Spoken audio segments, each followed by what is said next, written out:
पटना के अंदर जाकर पूछ लीजिए आप, नीतीश जी के 2 राज्यसभा के मेंबर, ये 7 राज्य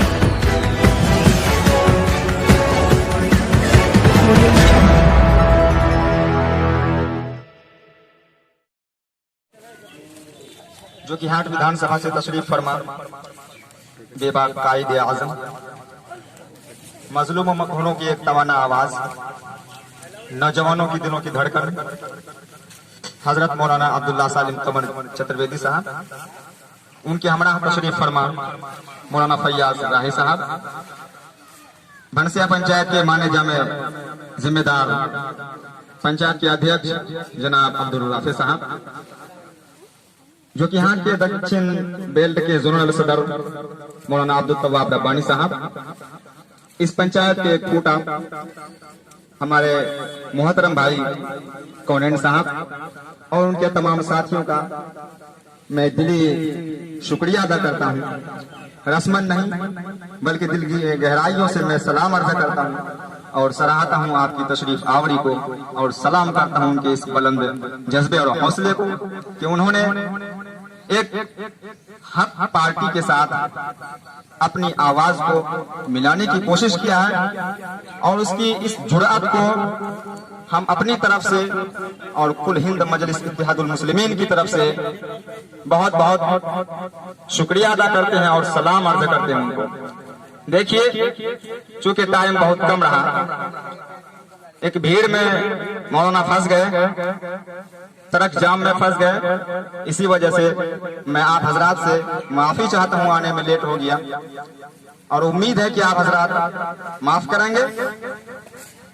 देखिए, आप जिस परचम तले और जिस पार्टी तले आज बैठे हुए हैं, यह आपकी बहुत बड़ी खुशनसीबी की बात है।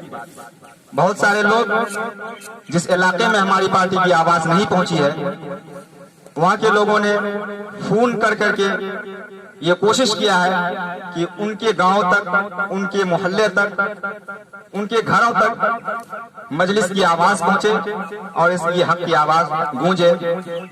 कौन नहीं जानता है, यूट्यूब का जमाना है कि अभी मुल्क और आवाम के मुफक्किर शेर हिंदुस्तान बैरिस्टर असदुद्दीन ओवैसी उस जात का नाम है जिन्होंने मजलूमों, मकहूरों, बेबसों, लाचारों और मुफलिसों, दलितों, मुसहरों, चमारों, मुस्लिमों की पार्टी के लिए क्या कुछ नहीं किया।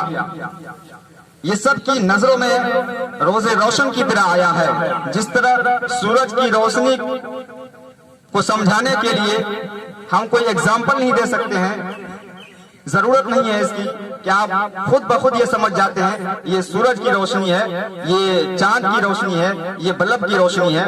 उसी तरह इनकी भी हकीकत आप सबों की नजरों में आया है। उन्होंने अपनी जाती जिंदगी से हटकर अपनी जाती खुशियों को एक किनारे रखा, लेकिन फिर भी आपकी आवाज बनकर जालिम ताकतों के सामने उनकी आंखों में आंखें डालकर इस जुरात के साथ उनसे गुफ्तगू किया कि उनको मुंह की खानी पड़ी। ये कोई और नहीं, शेर हिंदुस्तान बैरिस्टर असदुद्दीन ओवैसी ही है। आप लोग बखूबी जानते हैं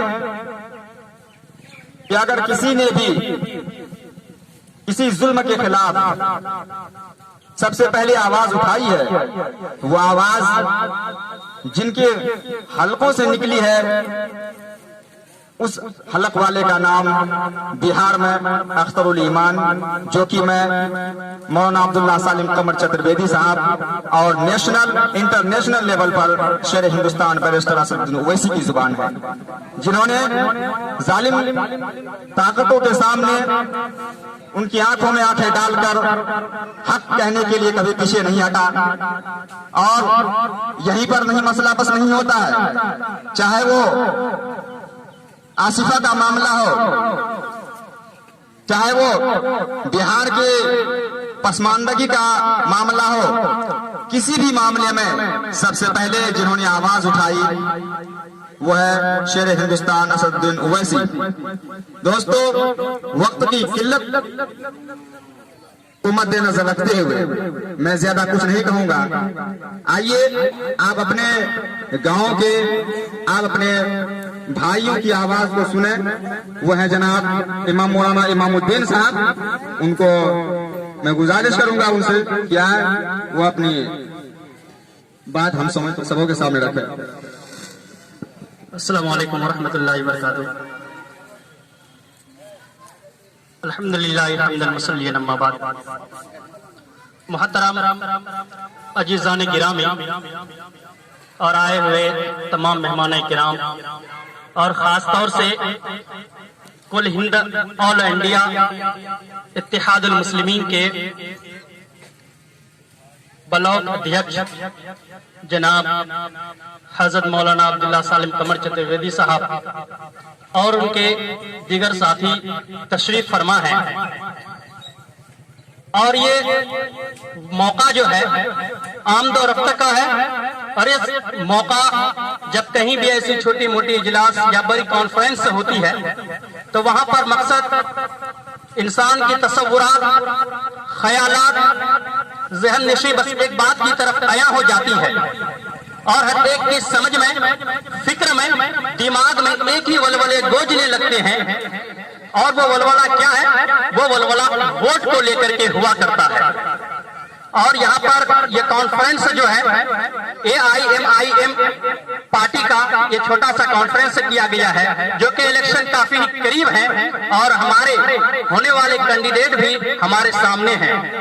ये प्रोग्राम इसलिए रखा गया है कि ताकि हमें पता चले कि इस पार्टी का जानने वाले अब तक कुछ दिन पहले बहुत कम थे, लेकिन ये धीरे धीरे अपने बुलंदी की ओर बढ़ रहे हैं। जिस तरीके से आप देखिए एक भाती हो जिसमें बिल्कुल नॉर्मल सा आग हो और उसमें जब भाती को चलाया जाता है उसके चूल्हे में जहां पर कोयला वगैरह रखते हैं बिल्कुल नॉर्मल हो, हाथ दे तो हाथ ना जले, लेकिन जो ही हवा दी जाती है उस माध्यम से फिर वहां पर शोले भड़कने लगते, तेज रफ्तार में आग हो जाती है। इसी तरीके से आपको मालूम है ये पार्टी यानी AIMIM 1927 में ये पार्टी का निर्माण हुआ था जब बनाया गया था, और नवाज खान ने इस पार्टी की बुनियाद रखी थी। और यानी मुस्लिम ये पार्टी जो है ऑल इंडिया इत्तेहादुल मुस्लिमीन काफी पुरानी पार्टी है और धीरे धीरे अपना पंख फैलाने की कोशिश नहीं किए। अब फिर जब देखा कि देश के हालात काफी बिगड़ रहे हैं, लोग मजलूम ताकतवर अपने कमजोर के ऊपर जुल्म सितम की पहाड़ तोड़े जा रहे हैं, एक मज़ाहिब वाले दूसरे मज़ाहिब वाले की बेइज्जतियां कर रहे हैं, धिज्जियां उड़ा रहे हैं, यानी गरीबों और मजदूरों की कोई राहत नहीं है। ऐसे वक्त में बैरिस्टर असदुद्दीन अवैसी ने एक आवाज बन करके गरीबों की, मिस्कीनों की, मुस्लिमों की आवाज बन करके खड़े हुए और फिर धीरे धीरे उन्होंने अपने पैगाम को पहचाना शुरू किया और धीरे धीरे अपने पार्टी को भी मजबूत करते रहे, जिसके बदौलत आज हमारे बिहार के अंदर भी ये पार्टी रोशन की तरह चमक रही है। जिस तरीके से हमें इंसान देखता है कि सूरज आकाश के अंदर चमकती है, हर एक कोई देखते हैं, उसी तरीके से आज के इस दौर में ये पार्टी भी चमक रही है। बस कहने की बात इतनी सी है कि हम सब जो यहाँ बैठे हैं हम सब कोशिश करेंगे कि अपने दोस्तों अहबाब को, अपने फैमिली को और अपने जानने पहचानने वालों को, रिश्तेदारों को इस पार्टी से जोड़ें और दूसरों को समझाएं और मिलाएं और कंधे से कंधे मिला करके चले। और खास तौर से हमारे जो आए हुए मेहमान हैं मौलाना अब्दुल्ला सालिम कमर चतुर्वेदी, इनका जो मिशन है इनका साथ दें और अपने प्रखंड से इन्हें कामयाब बनाने की हर वक्त कोशिश करें। और जब वोट का दिन होगा उस दिन भी हम सबको कोशिश करनी है कि अच्छे मतों से इन्हें कामयाब करें, ताकि हमारे ब्लॉक के लिए और हमारे पंचायत के लिए, हमारे गांव के लिए, हम गरीबों के लिए कुछ ऐसा करें जो अब तक किसी ने नहीं किया है। मेरे दोस्तों, मैं अपनी बात को खत्म करता हूं क्योंकि हजरत तशरीफ फरमा है, हम सब उनके मुंतजिर ही थे काफी देर से। खुद अपील करेंगे कि हजरत कुछ बयान करेंगे जो अपने बारे में हो और अपनी पार्टी के बारे में हो। यूट्यूब में आप देखते सुनते ही रहते हैं, बहुत सारे सवाल जवाब दिए जाते हैं, उन सब को मुख्तसर अंदाज में मौलाना बयान करेंगे। अस्सलाम वालेकुम रहमतुल्लाहि बरकातहू। आप सब लोगों से आखिरी में गुजारिश यही है कि हम सब मिलकर के मौलाना का सहयोग करेंगे।